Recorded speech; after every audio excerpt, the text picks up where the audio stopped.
رسول اللہ پر ایمان لانے والوں نے سخت ترین ظلم سہتے ہوئے بھی اسلام سے منہ نہیں موڑا۔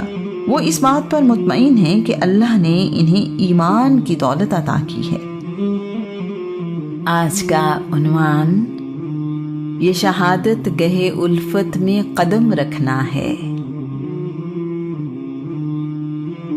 خباب بن ارت آزاد ماں باپ کے گھر پیدا ہوئے۔ انہیں کسی نے اغوا کر لیا اور غلاموں کی منڈی میں بیچ دیا۔ اس کے بعد خباب ایک غلام ہیں۔ ان کا پورا نام خباب بن ارت بن جندلہ بن سعد ہے۔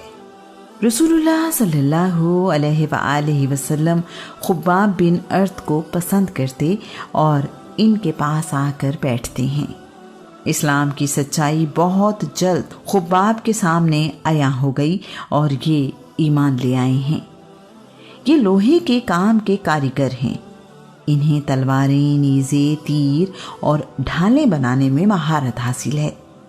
خباب کو جلتے ہوئے انگاروں پر لٹایا جاتا ہے۔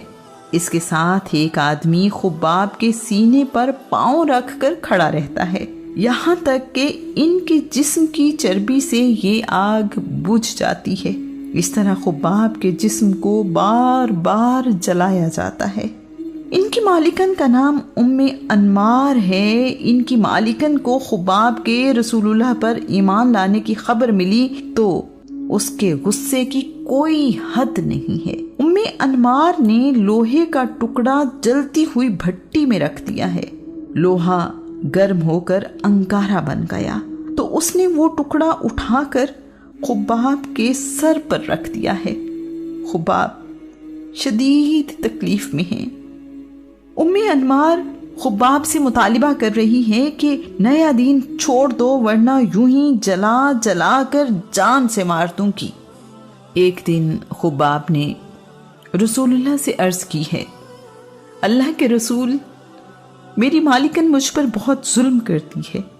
وہ جلتا ہوا انگارہ میرے سر پر رکھ دیتی ہے۔ اللہ کے پیارے رسول، میرے لیے دعا مانگیں۔ رسول اللہ دعا مانگ رہے ہیں، یا اللہ اس آزمائش میں خباب کی مدد فرما۔ رسول اللہ کی دعا کے بعد اس ظالم عورت کے سر میں درد اٹھا ہے۔ درد کی شدت اس قدر ہے کہ اسے کسی طور چین نہیں آ رہا۔ اسے طبیبوں نے کہا ہے کہ تم خود کو لوہے کی گرم سلاخیں لگواؤ تو تمہیں آرام ملے گا۔ خباب لوہے کا ٹکڑا آگ میں رکھ کر گرم کر رہے ہیں۔ جب لوہے کا ٹکڑا انگارہ بن گیا تو اسے اپنی مالکن کے سر پر رکھ دیا ہے۔ ان کی مالکن کو درد میں کچھ کمی محسوس ہوئی ہے۔ خباب اپنا ایک واقعہ یوں سناتے ہیں، میں لوہار کا کام کرتا اور تلواریں بنایا کرتا تھا۔ مکہ کے سردار عاص بن وائل نے مجھ سے تلواریں خریدیں۔ یہ وہی عاص بن وائل ہے جس نے بنی زبید کے ایک تاجر سے اونٹ خرید کر اسے رقم دینے سے انکار کر دیا تھا۔ تلواروں کی قیمت عاص کے ذمے قرض تھی۔ میں عاص سے اپنی رقم مانگنے گیا تو اس نے کہا، خدا کی قسم، میں تمہیں اس وقت تک تمہاری رقم ادا نہیں کروں گا جب تک تم محمد کا انکار نہیں کرتے۔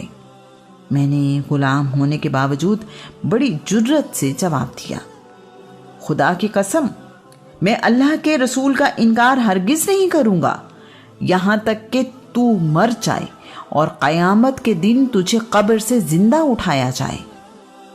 عاص بن وائل نے میرا مذاق اڑاتے ہوئے کہا، تم نے جس نبی کا دین قبول کیا ہے کیا اس نے نہیں کہا کہ مرنے کے بعد تمہیں سونا، چاندی، کپڑے اور غلام ملیں گے؟ اچھا، جب میں مر کر دوبارہ زندہ اٹھوں گا، مجھے بھی مال اور اولاد ملے گی تو میں تمہارا قرض اتار دوں گا۔ اس پر یہ آیات نازل ہوئیں، کیا تو نے اسے دیکھا ہے جس نے ہماری آیتوں کا انکار کیا اور بڑے غرور سے کہا مجھے دولت اور اولاد دی جائے گی؟ کیا اس نے عالم غیب کو دیکھ لیا ہے یا رحمان سے کوئی وعدہ لے لیا ہے؟ ہرگز نہیں، ہم اس کا یہ دعویٰ لکھ لیں گے اور اسے لمبا عذاب دیں گے۔ جس دنیاوی مال و دولت کی وجہ سے وہ دعویٰ کر رہا ہے اس کے وارث ہم ہوں گے اور وہ ہمارے پاس تنہا آئے گا۔ خباب پر طرح طرح کے ظلم کیے جاتے ہیں، ان کے سر کے بال نوچے جاتے ہیں، گردن مروڑی جاتی ہے، انہیں تپتے ہوئے پتھروں پر لٹایا جاتا ہے۔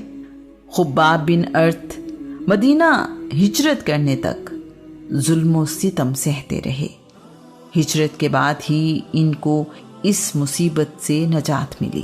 خباب بعد کے زمانے میں کہا کرتے تھے، میں نے ظلم و ستم سے بچنے کے لیے نہیں، صرف اللہ کے رسول کے لیے ہجرت کی۔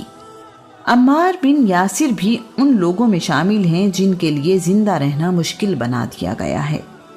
عمار اور ان کے والد یاسر بن عامر دونوں ہی ظلم کا نشانہ بنتے ہیں۔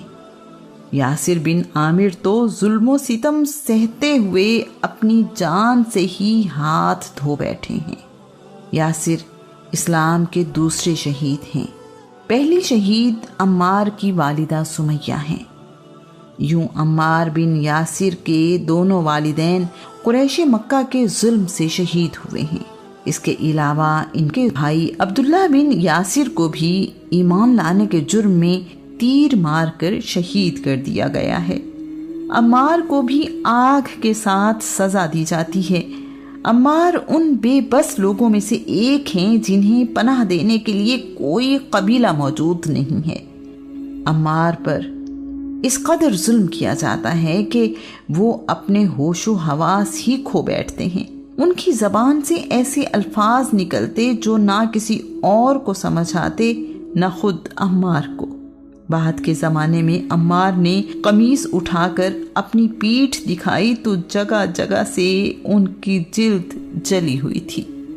ایک دفعہ اللہ کے رسول گزرے تو آپ دیکھتے ہیں کہ عمار کے جسم کو لوہا گرم کر کے جلایا جا رہا ہے۔ رسول اللہ نے پیار سے عمار کے سر پر ہاتھ پھیرتے ہوئے کہا، اے آگ، جس طرح تو اللہ کے نبی ابراہیم کے لیے ٹھنڈی اور سلامتی والی ہو گئی تھی، اسی طرح عمار کے لیے بھی ٹھنڈی اور سلامتی والی ہو جا۔ اس دعا کے بعد آگ یا کوئی انگارہ عمار بن یاسر کو نقصان نہ پہنچا سکا۔ دین اسلام انہی لوگوں کی قربانیوں سے ہم تک پہنچا ہے۔ یہ لوگ رسول اللہ کے دست و بازو بنے تو کسی نے اپنی آزادی گنوائی اور غلامی کی تکلیفیں برداشت کیں۔ کوئی غلامی میں تپتی ریت پر لٹایا گیا، کسی کو کوڑے مارے گئے تو کسی کو بھوکا پیاسا رکھا گیا، کسی کے جسم کو آگ سے جلایا گیا تو کسی کے سامنے اس کے ماں باپ کو قتل کر دیا گیا۔ سب لوگ اپنی جان اور خوشیاں قربان کرتے رہے، لیکن دین اسلام سے پیچھے نہ ہٹے۔ یہ شہادت گہے الفت میں قدم رکھنا ہے۔ ابھی تک اسلام کی دعوت اعلانیہ نہیں دی جاتی۔ مسلمان دار ارقم میں اکٹھے ہوتے اور چھپ کر عبادت کرتے ہیں۔ یہ گھر صفا پہاڑی کے قریب واقع ہے۔ قریش کو ابھی تک بہت کم لوگوں کے اسلام لانے کا علم ہے، سب مسلمانوں کا نہیں۔